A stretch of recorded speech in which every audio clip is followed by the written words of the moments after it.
Hello everyone and welcome to the Rookery M+ guide for Warlocks. Much like the Void itself, this dungeon might seem deceptively easy, so let's see what awaits you inside. Kyrioss is a straightforward encounter focused entirely on dodging mechanics. The first ability to watch out for is Crashing Thunder, which places an AoE circle around all players, so spread a bit to avoid clipping.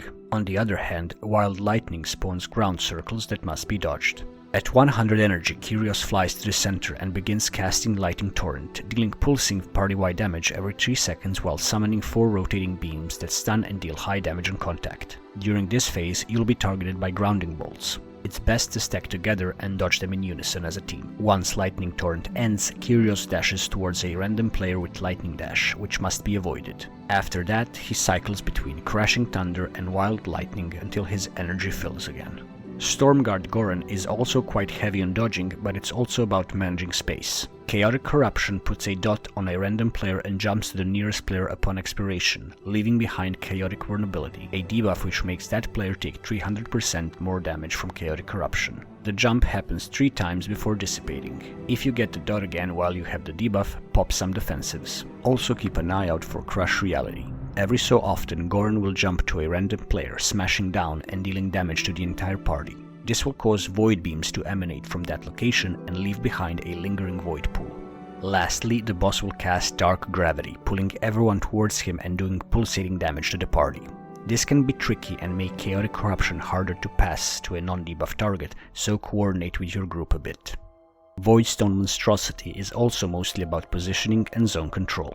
The boss starts the fight encased in a Void Shell, a shield equal to 20% of his total HP. Your primary goal is to break this shield as quickly as possible so that Stormguard Gorren can stun the boss for 20 seconds while making it take 100% increased damage. After the stun expires, the boss will regain the shield, forcing you to break it once again. The monstrosity will frequently cast Void Wave, sending a massive Void Shockwave, so stay clear of the tank to avoid getting hit. Every now and then, 2 random players will be afflicted with Unstable Corruption, a magic dot that leaves behind a growing void pool when it expires or is dispelled. If you get it, move to the edge and use your imp to remove the debuff. At 100 energy, the boss casts Null Upheaval, dealing party-wide damage, knocking everyone away and covering the area with void circles. This also ejects 3 Voidstone fragments around the boss, which must be destroyed using Storm Rider's charge. Any fragment left intact will spawn an ad that radiates Corruption Overload, a party-wide damage that increases with each pulse.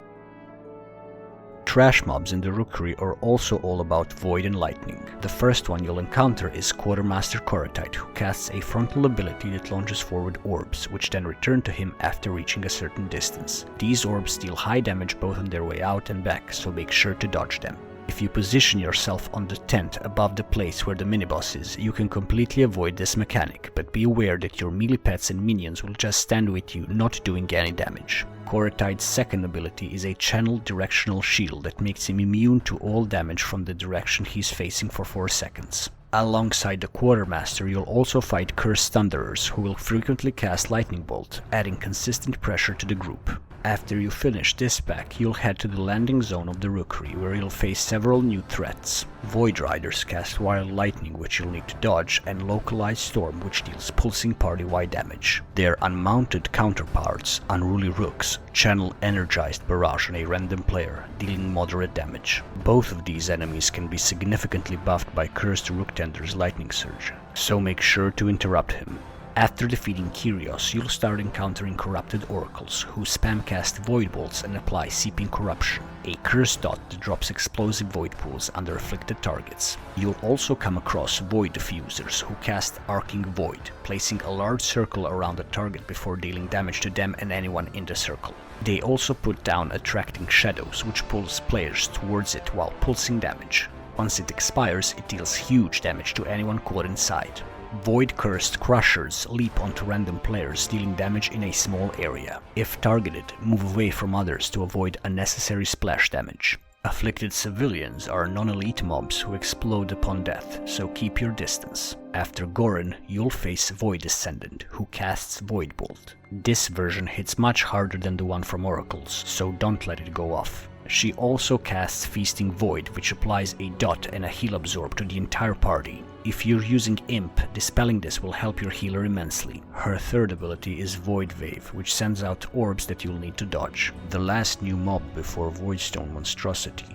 Consuming Voidstone is a dangerous enemy that casts Void Extraction, which reduces damage of both allies and enemies by 5% per stack, while increasing its own by 2%. The damage increase on the mob stacks indefinitely, so focus it down. It also casts Unleash Darkness, dealing party-wide AoE and creating erupting darkness underneath each player, which must be dodged. Bonus tip.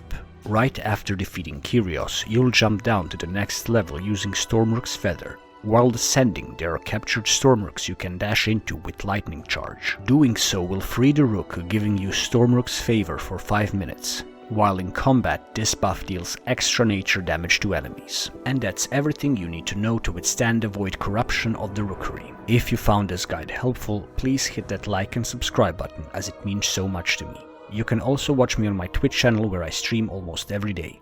Remember to soulstone and good luck.